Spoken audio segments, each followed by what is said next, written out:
Welcome to Wired to Hunt's Whitetail How-Tos, where we provide a step-by-step tutorial for one important deer hunting task.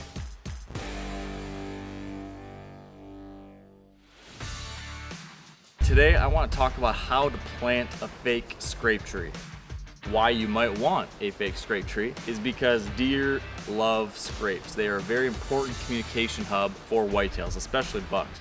If you're new to hunting, maybe you're not familiar with what this is. It's basically an area of scuffed up dirt in the ground underneath a hanging branch that bucks and deer of all sorts come and visit and leave sign. They leave chemical signals from their nose, their eyes, their forehead. They rake the ground, they rub their heads up in here, they urinate, and essentially leave a whole host of different messages telling other deer what's going on. So these are found all through the woods, but there are a lot of benefits to putting a scrape where you want it. In this case, we want a scrape right here within range of a new tree stand we just hung about 20 yards over my shoulder.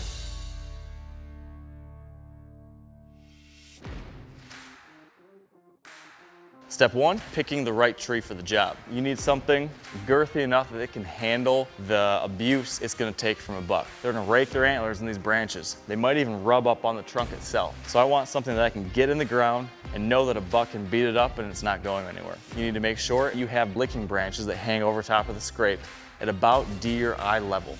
We're gonna sink this into the ground 1.5 to 2 feet deep. Make sure you've got enough height from that point up to these branches.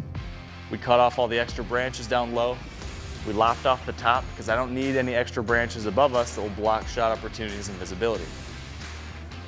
The next step is digging our hole. I want it about 1.5 to 2 feet deep. I want a lot of dirt around it up high to keep it secure in one place. So the tree's in the ground. Now I've spun it around a little bit so I got the best branches facing the position that I want it. I want this buck to come walking up to the branches and be essentially broadside or quartering a little bit for that shot. I'm just gonna fill it in, packing the dirt all around it so it stays in position. Now I'm just gonna trim off any extra limbs that aren't where I want that buck to make the scrape.